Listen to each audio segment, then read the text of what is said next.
Good afternoon. The first item of business is time for reflection, and our time for reflection leader today is Wayne Sutton, Senior Pastor, Carrubbers Christian Centre.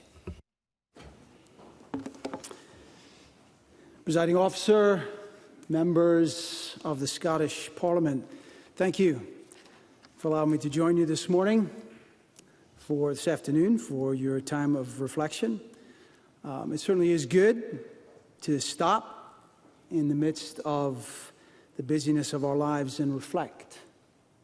Socrates once said that an unexamined life is a wasted one. And so we need to reflect, because we only have one life, and how tragic it would be if that life were to be wasted. Mine almost was. I never thought I'd be living in Scotland. For that matter, I never thought I'd be standing before the Scottish Parliament.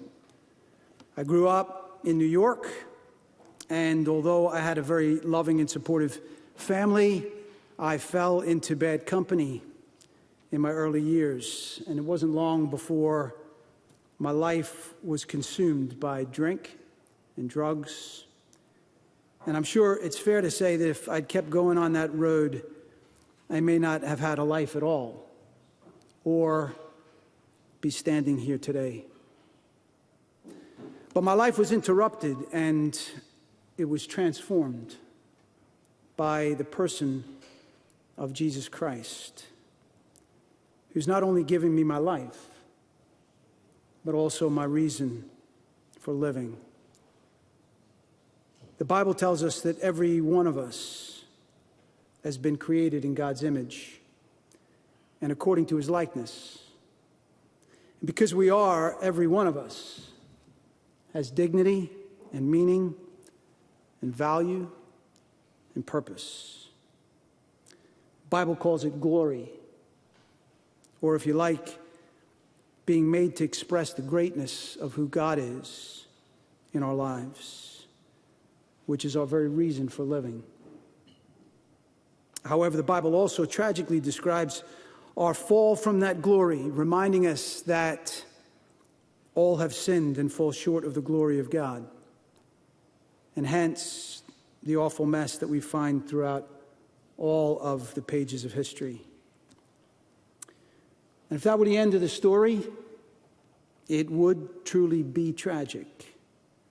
But amazingly, it's not the end of the story, because our Creator wasn't willing to leave his world without the hope of restoration and redemption, and so entered this world himself in the person of Jesus Christ in order to deal with the predicament and the power and the presence of our sin, and to offer us hope and life through his death and resurrection.